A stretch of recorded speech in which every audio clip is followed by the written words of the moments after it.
Je vous salue au nom puissant de Jésus-Christ, notre Seigneur et Sauveur.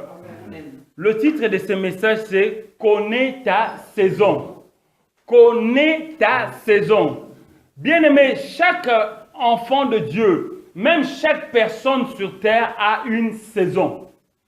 Chaque chrétien, chaque chrétienne a une saison.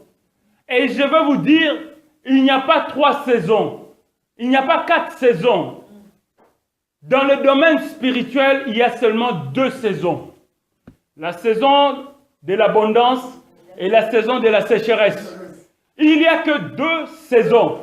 Il n'y a pas de 4 saisons. Il n'y a pas de saisons intermédiaires. Il y a 2 saisons. L'abondance ou la sécheresse. Maintenant, ces 2 saisons se succèdent dans la vie de chaque chrétien. Tu vas voir qu'à un moment, ce sera des hauts, à un moment, il y aura des bas. Mais quand tu es éveillé, tu es instruit de ces choses, chaque saison va te préparer à la prochaine saison. Quelqu'un dit Amen. Amen. Quand tu rentres dans la saison de l'abondance, si tu es éveillé, tu commences déjà à préparer la sécheresse.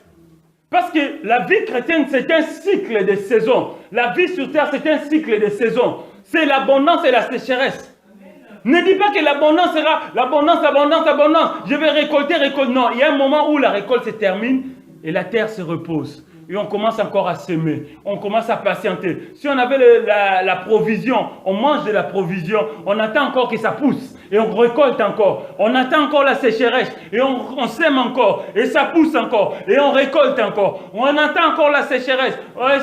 Ça se repose. On sème encore. On récolte encore. Et ça repousse. On fait des provisions. Donc on a des temps où il y a la production. Il y a le temps où il y a aussi la sécheresse. Ce sont les 2 saisons. Bien aimé, il n'y a pas 3 saisons, mais il y a 2 saisons.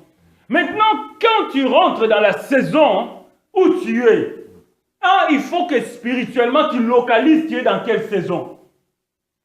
Est-ce que tu es dans la saison de l'abondance ou tu es dans la saison de la sécheresse?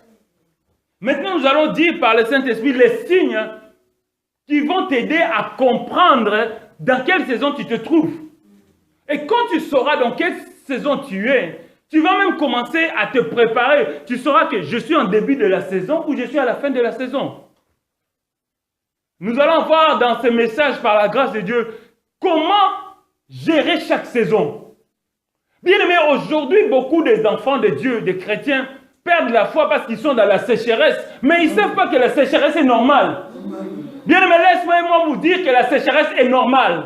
Le désert est normal. Mais il y a une chose dans le désert, que Dieu va te nourrir dans le désert. Amen. Dieu va te donner de l'eau du rocher. Dieu va te donner la caille. Dieu va te donner la manne du ciel. Amen. Mais tu seras toujours dans le désert.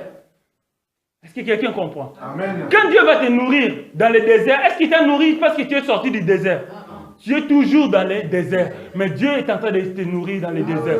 Quand tu vas arriver dans la terre promise, dans l'abondance, tu vas voir ces jours-là, la manne va s'arrêter.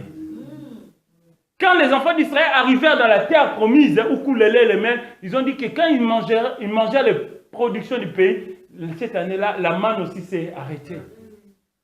Il y a 2 saisons, la saison de l'abondance et la saison de la sécheresse. Pour que tu puisses être toujours dépendant de Dieu. Dieu veut que tu sois toujours dépendant. Comme quelqu'un va dire dans Proverbe, il dit, Seigneur, ne me donne pas l'abondance pour que je ne puisse pas dire qui est Dieu. Ne me donne pas non plus la souffrance, sinon je vais voler et m'attaquer au nom de Dieu. C'est-à-dire, Dieu va te permettre de vivre les 2 saisons. Alors, connais ta saison, c'est le titre de ce message. Et le premier verset que nous allons lire en introduction, il y aura 2 versets. Ce sera Jean. L'évangile de Jean au chapitre 13, verset 1. On va voir que le Seigneur Jésus connaissait sa saison. Chaque chose qu'il faisait sur terre ici, il le faisait en fonction de sa saison. Et Christ, dans Jean, au chapitre 13, verset 1er. Je lis la parole de Dieu au nom de Jésus. Avant la fête de la Pâque, Jésus, sachant que son heure était venue de passer de ce monde au Père, et ayant aimé ceux qui lui appartiennent dans le monde, les aima jusqu'à l'extrême. Parole de Dieu. Amen. Vous voyez, le Seigneur Jésus savait pertinemment quelle était sa saison. Vous allez voir que tout au long de la vie du Seigneur Jésus, il y avait des temps où les pharisiens, les Juifs voulaient l'arrêter, mais il s'échappait de leurs mains. Parfois, il partait. Parfois, quand on le menaçait à Jérusalem, il partait, il allait quelque part en Galilée. Il allait même au pays qu'on appelle Tyr et Sidon.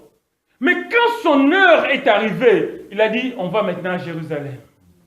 C'est mon heure qui est arrivée. Vous voyez, quand les Juifs voulaient les lapider, il partait. Mais quand son heure est arrivée, quand sa saison est arrivée, il a dit, montons à Jérusalem. Vous comprenez l'importance de la saison? Amen. Il savait que c'est ma saison maintenant. Je vais aller à Jérusalem pour donner ma vie. Je vais aller à Jérusalem pour pouvoir sauver l'humanité. Il était au courant de sa saison. Et comme il était au courant de sa saison, il monta à Jérusalem. Alors que les autres fois, il évitait d'être lapidé. La Bible dit même un moment, on l'a mené en haut d'une montagne pour le jeter. Lorsqu'il avait dit, l'Esprit du Seigneur est sur moi parce qu'il m'a oint. Ils étaient témoins, mais à chaque fois, il s'échappait de leurs mains. Mais ces jours-là, quand l'heure est venue, quand son heure est venue, il connaissait sa saison. Il est allé à Jérusalem. Parce qu'il dit, il ne faut pas qu'un prophète meure en dehors de Jérusalem. Est-ce que vous pouvez comprendre ça? Quelqu'un qui évitait la mort, quelqu'un qui évitait d'être lapidé, quelqu'un qui évitait d'être précipité du haut de la montagne jusqu'en bas, quelqu'un qui évitait même d'être arrêté, mais c'est la même personne qui va retourner maintenant volontairement. Parce que Christ, on ne l'a pas arrêté, il est allé lui-même, il a dit, mais voici, laissez aller, parce qu'il connaissait sa saison. Il savait que c'était la saison de l'élévation. Il a dit que tout est accompli. Maintenant, je vais à Jérusalem. Bien aimé, quand tu connaîtras ta saison, tu diras que tout est accompli. Amen. Tu n'auras pas peur des épreuves. Parce que Christ savait. Alléluia. Amen. Et nous allons lire le deuxième verset qui va nous accompagner dans cet enseignement. Ce sera dans Jérémie. Dans le livre de Jérémie au chapitre 8. Là, nous allons voir aussi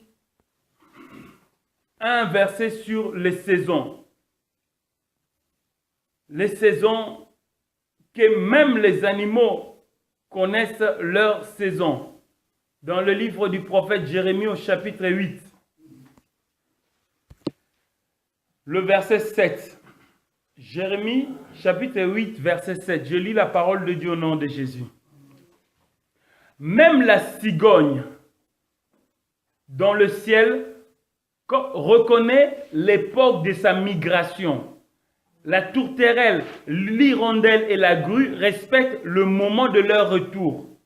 Mais mon peuple ne reconnaît pas le droit établi par l'Éternel. Parole de Dieu. Vous voyez, même l'hirondelle connaît sa saison. Nous sommes ici en automne. Si vous regardez, vous n'allez plus voir les hirondelles. Parce qu'ils sont partis. Mais dans 3-4 mois, au printemps, ils vont revenir. La cigogne, tu ne vas pas le voir. Les animaux connaissent leur saison. Mais les enfants de Dieu ne connaissent pas la saison. Bien-aimé, Abraham connaissait la saison. C'est pourquoi Abraham, même quand il était dans la sécheresse, il était toujours dans l'attente de Dieu. Il devait toujours aller là où il y avait sa saison. Il patientait. Dieu lui disait qu'il va avoir un enfant. Quand sa saison est arrivée, il a vu Isaac. Isaac aussi connaissait sa saison. Même quand les Philistins n'arrivaient pas à semer et à récolter, mais Isaac sema et récolta dans le pays. Ça avait étonné beaucoup de gens parce qu'il connaissait sa saison. Jacob pareillement. Mais nous allons parler aussi d'une personne que nous connaissons beaucoup, Naomi, la belle-mère de Ruth. Naomi, On verra que Naomi avait fui Israël parce que c'était la saison de la sécheresse. N'oublions pas qu'est-ce qu'on a dit au début de ce message. Il y a combien de saisons? 2 saisons dans la vie de quelqu'un. Il n'y a pas 3 saisons, 4, non. 2. L'abondance ou la sécheresse. Dans le cas de Naomi, il y avait eu la sécheresse en Israël, comme il y en a eu souvent, même au temps d'Élisée et beaucoup de temps. Naomi s'est réfugiée dans Moab.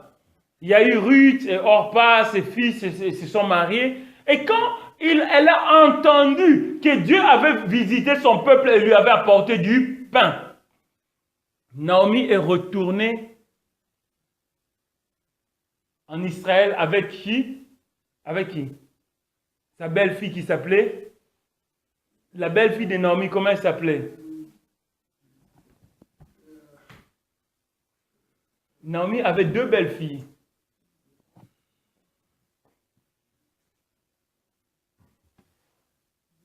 C'est le nom même de... C'est la grand-mère, l'arrière-grand-mère de David. C'était devenue la femme de Boaz.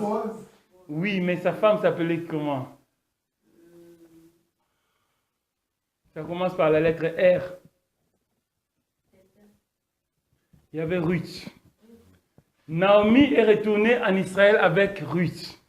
S'il y a une maman Ruth, il faut connaître la signification, l'histoire de Ruth. Naomi est retournée avec Ruth en Israël. Et Ruth est restée avec sa belle-mère Naomi. Pourquoi? Parce que c'était la saison de la visitation. Bien aimé, c'était la saison de la visitation.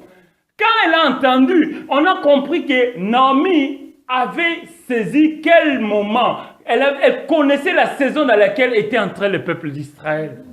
Bien aimé, quand Naomi a compris que non, maintenant c'est la saison d'abondance en Israël, il a quitté Moab, il est allé en Israël. Si tu comprends que la saison de visitation dans ta vie, tu vas quitter la distraction, tu vas commencer à chercher la face de Dieu. Amen.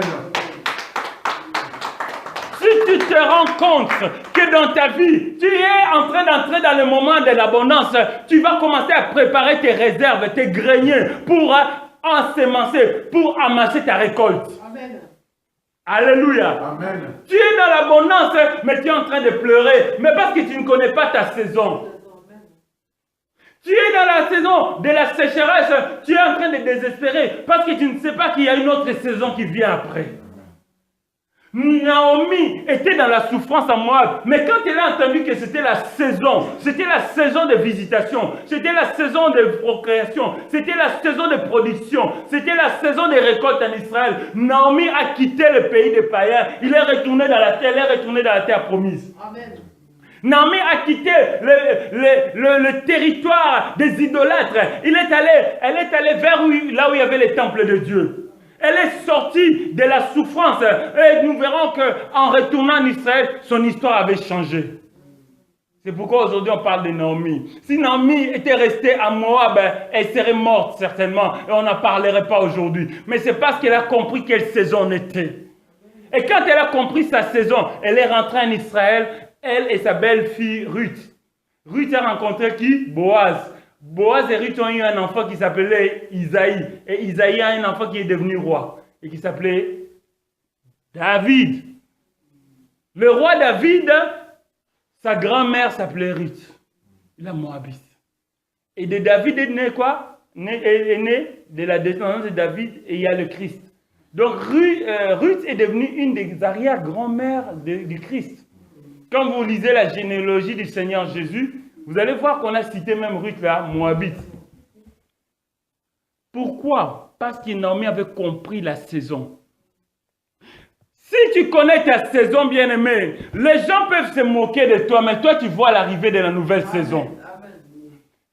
Est-ce que quelqu'un saisit? Amen. Tu peux être là, les gens te disent, toi tu es comme ça, toi tu es limité. Mais toi tu dois interroger Dieu. Tu dois voir maintenant les signes. Nous allons commencer à déterminer quels sont les signes du changement de saison.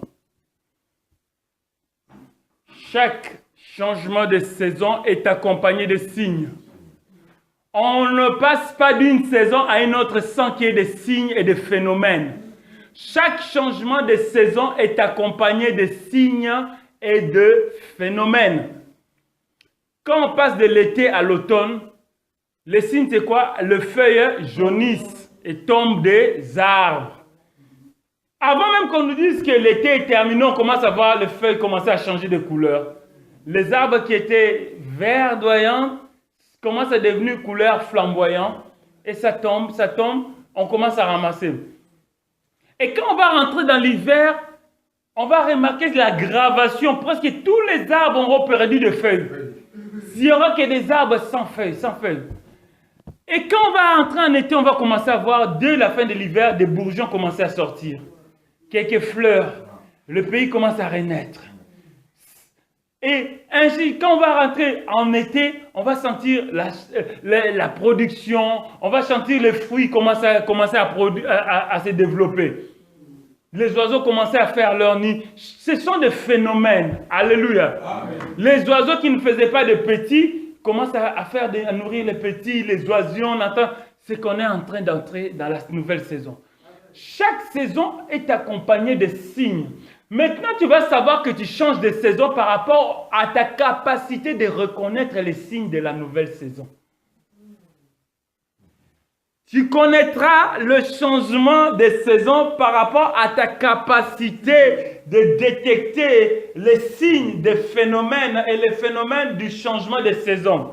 En d'autres termes, comme physiquement, humainement parlant, tu commences à sentir la température baisser, tu dis que l'été commence à se terminer. Si j'aimais me promener en t-shirt, en débardeur, en short, en jogging, je dois commencer à préparer le manteau. Même les centres commerciaux vont changer leur catalogue. Amen. Tu vas voir catalogue hiver 2018.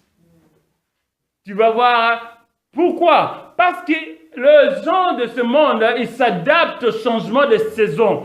Toi aussi, spirituellement, tu as des saisons. Il faut que tu commences à savoir connaître les signes. Parmi les signes, par exemple, nous allons commencer par la saison de la sécheresse, par exemple.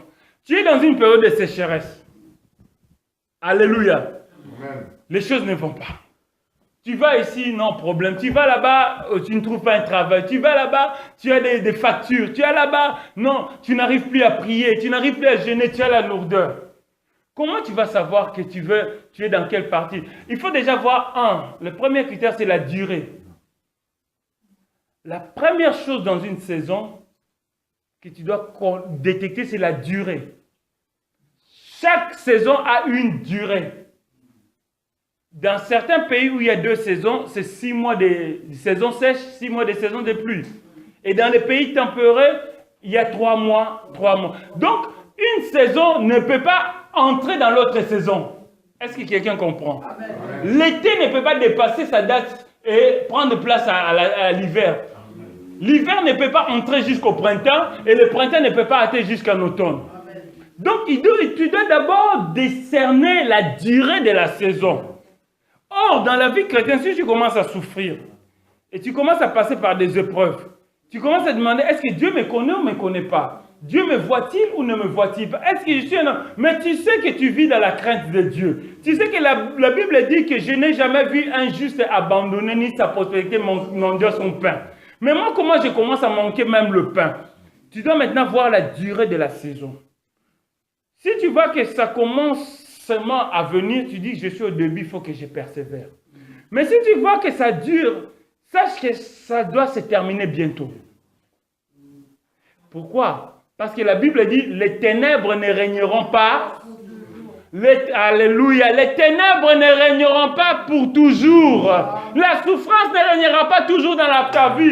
Le célibat ne régnera pas toujours dans ta vie. La stérilité ne régnera pas toujours dans la vie. La maladie ne régnera pas toujours dans ta vie. Il y aura un temps, mais il y aura aussi une fin. Il y aura un commencement, mais il y aura aussi une fin. Il y aura un début, il y aura aussi la terminaison. La durée va déjà te faire connaître quelle saison, donc comment gérer une saison, les signes d'une saison. Je suis dans la souffrance, ça fait 1 semaine, je dis merci Seigneur. Si ça commence à faire 2 semaines, 1 an, 2 mois, je dis non. 3 mois, 4 mois, 1 an, je dis non, c'est la fin. Moi, je me prépare à entrer dans la nouvelle saison. Amen. Alléluia. C'était un temps pour moi d'aller au pied du Seigneur. C'était un temps pour moi d'entrer dans la connaissance de Dieu. Parce qu'il y a certaines situations, ça ne peut pas te permettre de connaître Dieu. C'est pourquoi Dieu, quand il veut parler à quelqu'un, souvent il l'amène dans le désert. Il a dit, je l'ai amené au désert et j'ai parlé à son cœur. Christ, quand il voulait prier, il allait dans les lieux déserts. Et Isaïe, même Élie, quand il voulait chercher Dieu, les prophètes, ils allaient dans les déserts. Jean-Baptiste est parti dans le désert. Amen. Il a mangé des sauterelles. Il a mangé du miel sauvage. Il s'est habillé même d'un habit de peau de chameau parce qu'il avait besoin d'être dans la communion. Amen. Parfois, quand on est trop entouré, quand on est trop dans l'abondance, quand on est trop dans les loisirs, on oublie. C'est pourquoi parfois on rentre dans les sécheresses. Ce n'est pas pour que Dieu puisse nous punir, mais pour que nous puissions dépendre de Dieu. Pour que tu puisses dépendre de Dieu. Pour que je puisse dépendre de Dieu. Les enfants d'Israël étaient à 3 jours de pied de la terre de Canaan. Car ils n'étaient pas à 40 ans. Quand Jacob et sa famille sont venus en Égypte, ils n'avaient pas fait 40 ans. Ils étaient le pays voisin. L'Égypte et Israël sont les pays voisins au niveau des Sinaï. Ils ne peuvent pas faire 40 ans même à pied. Mais nous allons voir que même quand ils sont allés enterrer Jacob, il y a le cortège même que Joseph avait envoyé. Il disait c'est un deuil des Égyptiens. Donc ils pouvaient faire des allers-retours en un temps. Mais pourquoi ils ont fait 40 ans dans le désert? Parce qu'ils devaient apprendre à vivre dans la sécheresse. Ils devaient apprendre à combattre. Père Céleste voulait les entraîner. La Bible dit, il exerce mes mains au combat et mes doigts à la... Si tu ne sais pas combattre, si on te bénit aujourd'hui, on viendra te l'arracher. Amen.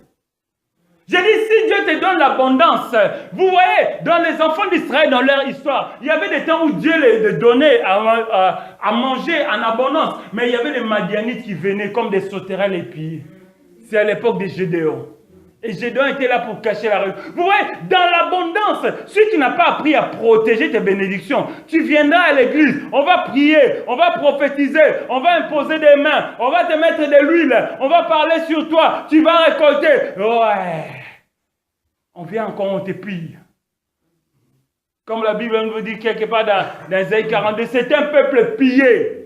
Bien aimé, dans les églises, si tu ne sais pas passer la période de la sécheresse, tu risques de devenir un enfant de Dieu pillé.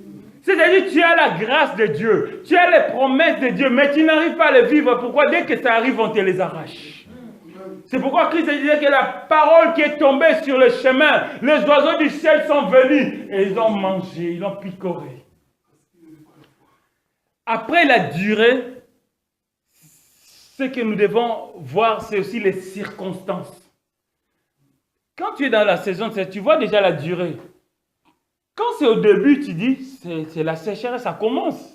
J'entre dans une nouvelle saison et après tu vas voir les circonstances.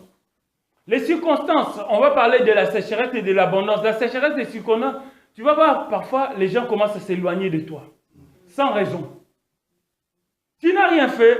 Les amis commencent à t'abandonner, la famille commence à quitter, dans l'assemblée, on ne te comprend plus. Tu fais des choses, mais les personnes ne te comprennent.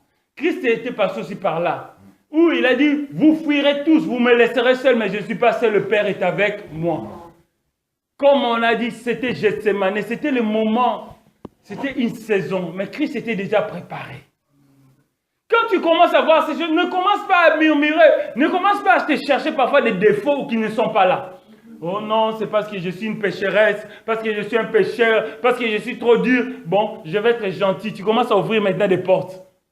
Bon, parce que chez moi, quand ils viennent là-bas, j'interdis qu'on vienne avec la bière. Je ne les laisse pas ma maison, ma chambre à dormir, parce que je suis très sévère avec ces gens-là. Bon, maintenant, je vais commencer à être gentil avec eux. Je vais commencer à tolérer leurs habitudes dans ma maison, comme ça, ils vont revenir. Bien aimé, c'est l'ignorance. C'est parfois...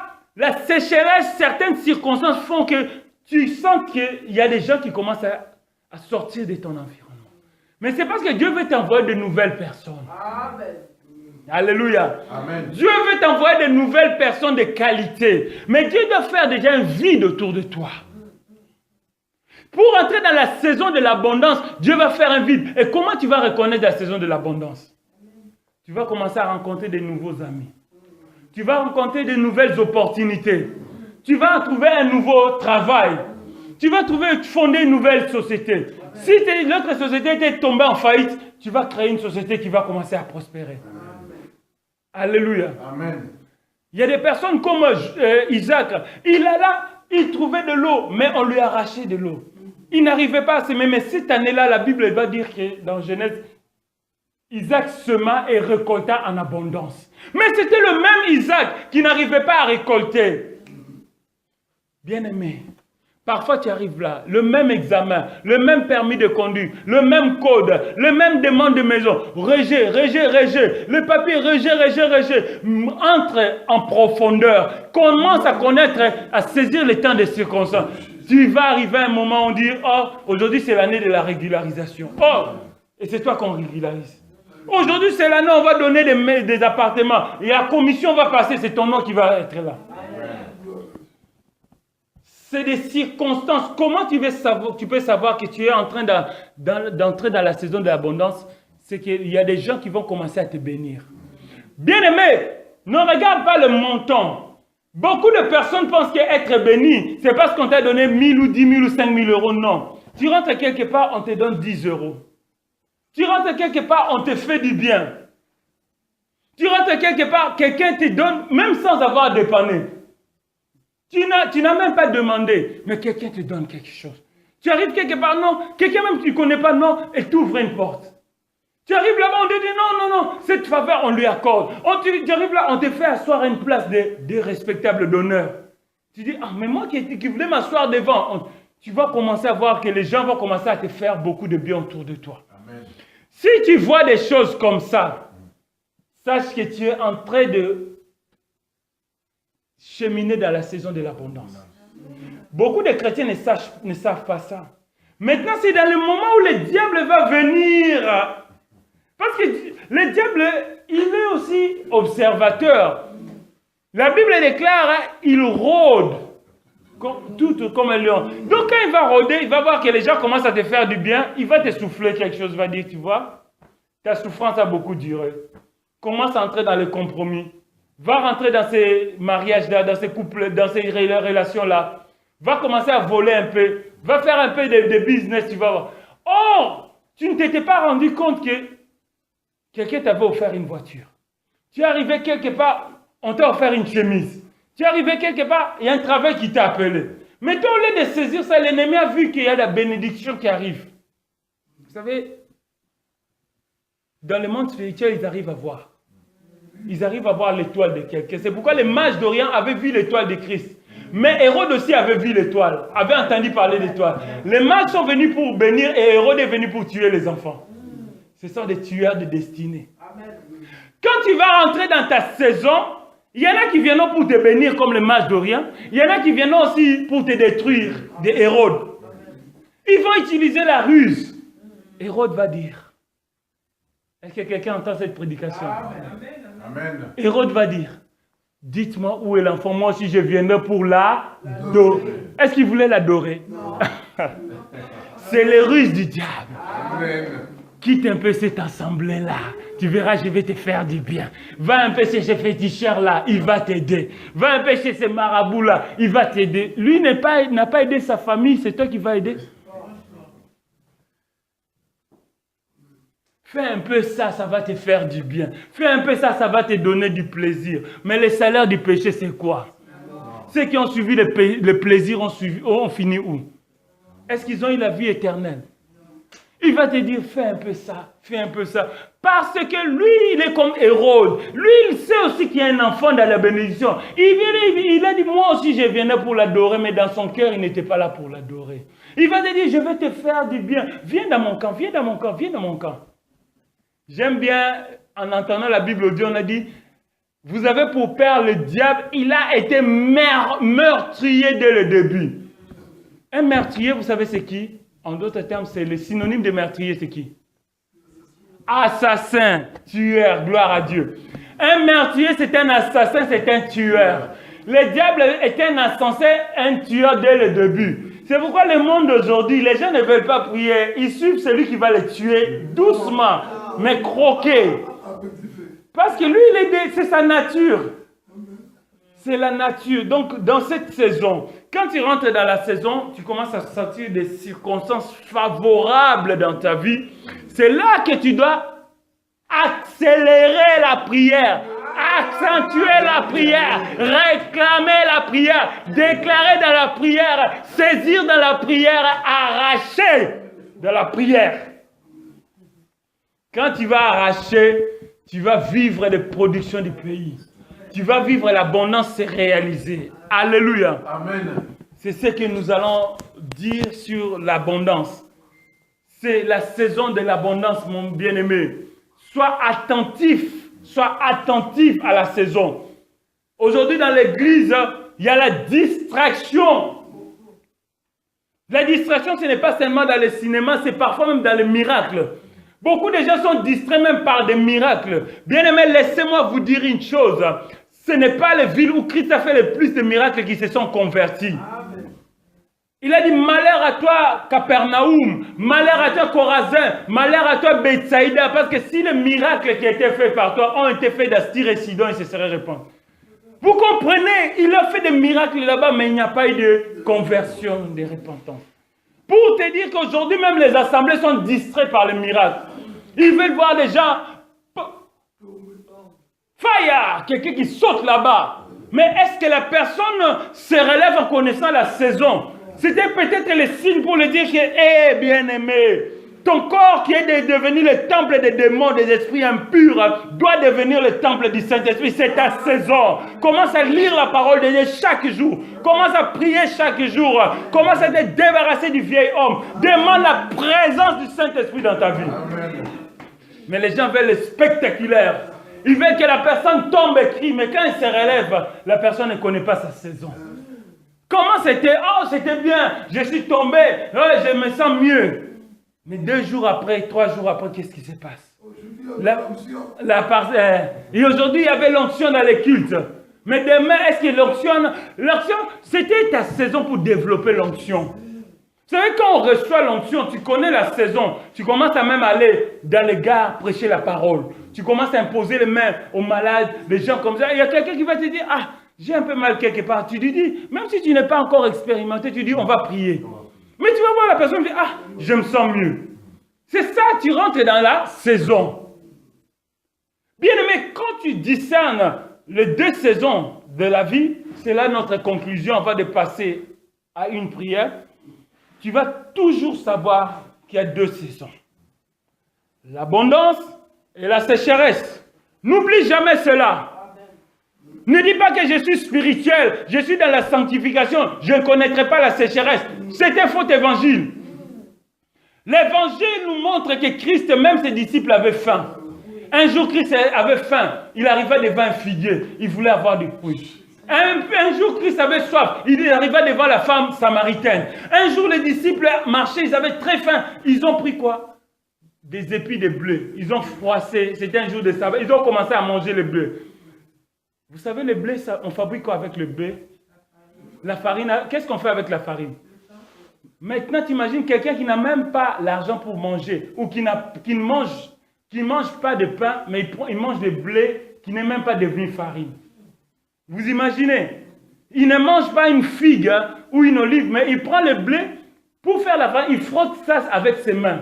Quelle faim il devait avoir pour manger les épis de blé à l'état cru, qui n'est même pas devenu farine. Parce que si on dit le pain, on va dire, bon, ça c'est 2e étape, c'est passé au four. Ce n'était même pas farine, mais il mangeait. C'est-à-dire qu'il devait apprendre des épreuves. Même un jour, ils sont allés au lac de Tibériade pour pêcher. Ils n'ont rien attrapé vers Jean 21. Il a dit, petits enfants, vous n'avez rien à manger? Il a dit, non, on n'a rien attrapé. Il dit, jetez les filets, vous allez rattraper. Alléluia. Ils avaient aussi des périodes de sécheresse, mais ils avaient l'abondance qui a suivi. Et ils ont pêché 323 poissons. Bien aimé, l'abondance, ça va toujours suivre la sécheresse. Amen. Discerne ce qu'on a dit. La durée. La sécheresse ne peut pas durer pour toujours. Les ténèbres ne régneront pas toujours. Si tu manques 1 euro, si tu manques $1, si tu manques 1 franc, ne dis pas que Dieu t'a oublié. C'est un temps qui est normal pour t'aider à dépendre de Dieu. Pour t'aider à dépendre de Dieu. Pour t'aider à dépendre encore plus de Dieu. Amen. Parce que l'homme ne vivra pas de pain seulement, mais de toute parole qui sort de la bouche de Dieu. C'est-à-dire, même dans ta sécheresse, tu dois dépendre de toute parole qui sort de la bouche de Dieu. Même dans la richesse, tu dois dépendre de toute parole qui sort de la bouche de Dieu. C'est pourquoi les riches qui avaient dit, j'ai beaucoup récolté, mon âme soit dans le repos. Dieu lui a dit, insensé. Ce soir même, ton âme te sera réclamée. Que sert-il à un homme de gagner le monde s'il perd son âme? C'est parce que lui, dans l'abondance, il ne voulait pas dépendre de Dieu. Mais il fallait dire, il devait dire gloire à Dieu pour cette abondance qui va me servir encore à servir mon Dieu. La sécheresse n'est pas une occasion de devenir païen ou païenne. Tu étais un frère sérieux, mais parce que tu vois la sécheresse, tu commences à montrer tes muscles, tu commences à montrer que toi tu es un homme fort, tu commences à escroquer les gens, tu commences à piller les gens. Non. Tu étais une sœur respectable, une maman respectable. À cause de la sécheresse, tout le monde commence à voir ton corps. Tout simplement pour attirer les regards, parce que tu crois que c'est comme ça que tu vas sortir de la sécheresse. Non. La sécheresse te pousse à chercher Dieu et à dépendre de Dieu. Maintenant, tu vas voir la durée de la sécheresse. Si ça dure, si tu rentres dans la sécheresse, accepte-la. Ce n'est même pas la peine de commencer à combattre la sécheresse au début. Tu étais dans l'abondance. Tu commences à voir, c'est les changements. Maintenant, après un temps, si tu sens que la durée commence à avancer, tu pries Dieu. Quand tu vas sentir, tu vas dire, bon, maintenant la sécheresse a une fin. Par rapport à la durée, ça peut être 1 mois, ça peut être 3 mois, ça peut être 1 année. Il faut que tu sois dans le discernement. Mais quand tu sens que non, maintenant, ça a trop duré, Dieu va te dire maintenant, mon Rédempteur est vivant. Il se lèvera le dernier. Amen. Et là, quand tu vas sortir, qu'est-ce qu'on va faire dans l'abondance? C'est que beaucoup de chrétiens ne font pas, c'est épargner. Joseph a dit au pharaon, prenez 1/3 de la récolte que vous allez garder pour les années de sécheresse. Aujourd'hui, beaucoup de chrétiens n'ont pas d'épargne. Beaucoup de chrétiens mangent du jour au lendemain. C'est-à-dire, si ce jour-là, il gagne 5 000 euros, il va dépenser pour 4 900 euros. Tous les besoins qu'il avait, tous les voyages qu'il avait en tête, tous les habits qu'il avait vus, toutes les chaussures, toutes les vestes qu'il avait vues dans les magasins, c'est là qu'il va commencer à s'en souvenir. Ah, j'étais là-bas. J'avais vu à Barbès, ah j'étais là-bas, j'avais vu aux Galeries Lafayette, j'avais vu chez telle marque. Il commence à acheter. Il se retrouve encore dans la sécheresse avant l'heure. Là, ce n'est pas de Dieu. Maintenant, on commence à dire, mais comment, moi, j'ai les démons de main trouées. Non, tu as les démons de bisumba sumba. Tu as les démons de dépenses inutiles. C'est ça. Parce qu'on accuse toujours les esprits. Oh non, il y a quelqu'un qui va dire, oh, il y a quelqu'un qui a l'esprit de poche trouée. Est-ce qu'il y a l'esprit de poche trouée? Est-ce que si tu mets ton argent là, ça va tomber? Il n'y a pas de trou dans tes poches. Quand tu as dépensé, est-ce que c'est l'esprit qui a pris ton argent qui a acheté? C'est parce qu'on ne gère pas bien l'abondance. Mais même des réserves. Vous savez, Christ, parce que c'est notre modèle, hein, Christ avait un caissier, même si c'était un caissier voleur, mais il gérait quand même. Judas, c'est pourquoi quand Philippe disait, on ne peut pas acheter pour cette foule du pain pour 300 deniers. Donc il y avait 300 deniers.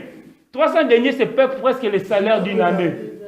Vous savez, un jour de salaire d'un ouvrier, c'était 1 denier. Donc dans la caisse, il y avait presque 300, on ne sait même pas combien il y avait plus. Mais il disait que pour cette foule, parfois, quand Christ se disait, les disciples croyaient qu'il allait dire qu'on prenne un peu d'argent pour faire l'aumône. Christ faisait aussi l'aumône aux pauvres. Il disait dans Jean, il disait qu'il croyait qu'il allait nous demander à ce qu'on fasse un peu de l'aumône aux pauvres. Christ avait une caisse. Si tu es un enfant de Dieu, tu n'as pas de caisse, tu n'as pas de réserve d'argent. Ça rentre, ça sort, ça rentre, ça sort, ça rentre. Il y aura un temps, c'est vrai. Quand on sort de la sécheresse, on a des dépenses, on a des arriérés, on a des factures. Mais quand tu les as soldées avec la grâce de Dieu, tu commences à avoir un surplus. Pense qu'il y a 2 saisons. L'abondance, la sécheresse. Toujours fonctionne avec ça, bien-aimé, ça va t'aider dans la vie. Amen. Quand ça rentre, tu dis, bientôt un moment, le robinet va se fermer. Donc moi, je dois rester là-bas. Si tu veux acheter une voiture, tu achètes une voiture, tu mets ça en réserve, même 2, tu dis, je vais vendre l'autre en cas de sécheresse. Si tu veux acheter un appartement, tu dis, je mettrai un locataire. Si tu veux acheter un terrain, tu construis un terrain. Si tu veux commencer un magasin, mais si tu manges tout, si tu achètes tout, la chaussure que tu avais achetée à 1500 €, tu vas la vendre à 300 €. 150 €, tout simplement pourquoi? Pour acheter la semoule, pour acheter des pâtes, pour acheter la viande, pour acheter des cubes, ou bien pour acheter de lait, voilà, des ail, des oignons, des échalotes, des croissants. Pourquoi? Parce que tu n'as pas géré. Les mêmes habits que tu as achetés chers, tu commences à les brader. Pourquoi? Parce que la saison de la sécheresse est suivie de l'abondance. L'abondance est suivie de la sécheresse. Alors nous allons prier. Chacun va dire à Dieu, Père, montre-moi ma saison. Nous avons dit en résumé, il y a 2 saisons. Christ, notre Seigneur, connaissait son heure. Quand ce n'était pas encore son heure, il ne permettait à personne de mettre sa main sur lui. Mais quand son heure est arrivée, il est allé vers Jérusalem. Il a dit même, Jérusalem, Jérusalem. Toi qui tues les prophètes, si tu savais à quelle heure tu as été visité. C'est le moment que je suis venu pour rassembler tes enfants comme des poussins sous les ailes de poule. Dieu t'a visité. Tu as touché 10 000 €. Tu as touché 5 000 €. Mais qu'est-ce que tu as fait? Ça, c'est devenu des histoires. Nous, on a touché de l'argent dans ce pays. Vous ne vous avez rien touché, vous. Nous, on était là dans ce pays. Mais qu'est-ce que tu as fait avec? Est-ce que tu as acheté même un frigo? Mais est-ce que tu as acheté même un réfrigérateur ou un congélateur? Bien-aimé, tu as tout mangé. Les habits que tu as achetés aujourd'hui, demain vont être usés. Tu vas les passer 2, 3, 4 fois à la machine à laver. Tu ne voudras plus aller à une fête avec ça. Les chaussures, les lunettes de luxe, tu vas voir, la mode va changer. La mode va changer.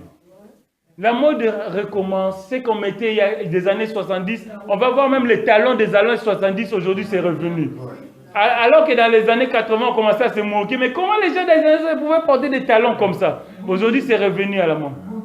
Voilà. Aujourd'hui, c'est revenu encore. Alors qu'on se moque. Donc, pour dire, même les lunettes, nous allons demander au Seigneur de nous aider en faisant cette prière. Père Céleste, je bénis ton Saint-Nom. Parce que tu as créé des saisons. Et des époques.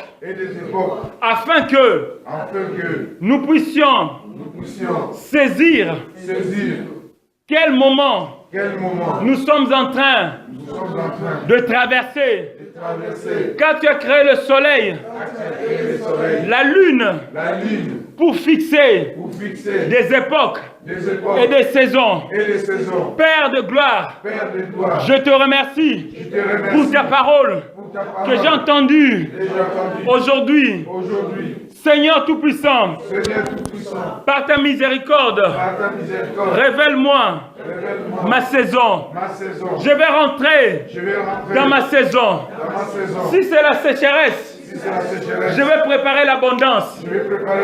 Si c'est l'abondance, je vais préparer ma provision pour que je ne puisse manquer de rien pendant les jours mauvais. Je refuse de gaspiller mon abondance. Je refuse de dilapider l'argent que j'ai reçu de toi. Je refuse de perdre les bénédictions venues du ciel. Je récupère tout ce que j'avais semé, j'avais récolté pendant la période d'abondance. Et je déclare, je ne manquerai de rien. Même de la sécheresse, j'apprendrai à dépendre de toi, à dépendre de ta faveur, à dépendre de ta grâce, à dépendre de ton soutien. Au nom de Jésus, j'ordonne à tout esprit de distraction, tout esprit d'égarement, tout esprit de non-accomplissement, tout esprit de gaspillage, partez de ma vie, partez de ma vie, au loin dans les lieux arides, je vais semer. Je vais semer. Déclare encore plus fort, je vais semer. Dans la maison de Dieu. Par les dîmes. Par les offrandes. Par les aumônes. Par les libéralités. Pour pouvoir récolter. Pour pouvoir récolter. Mon Dieu puissant. Jéhovah Jireh. Yahweh Jireh. C'est toi qui donnes la sémence au semeur. Je reçois ma sémence. Je reçois ma sémence. Je reçois ma sémence. Reçois au nom de Jésus. Reçois ta sémence. Et je la sème dans la maison de Dieu, dans ma famille, dans mes projets, dans ma destinée, dans ma lignée, dans toutes mes entreprises. Au nom du Seigneur Jésus. Père, merci. Parce que je suis riche. Parce que j'ai semé. Et je vois la productivité.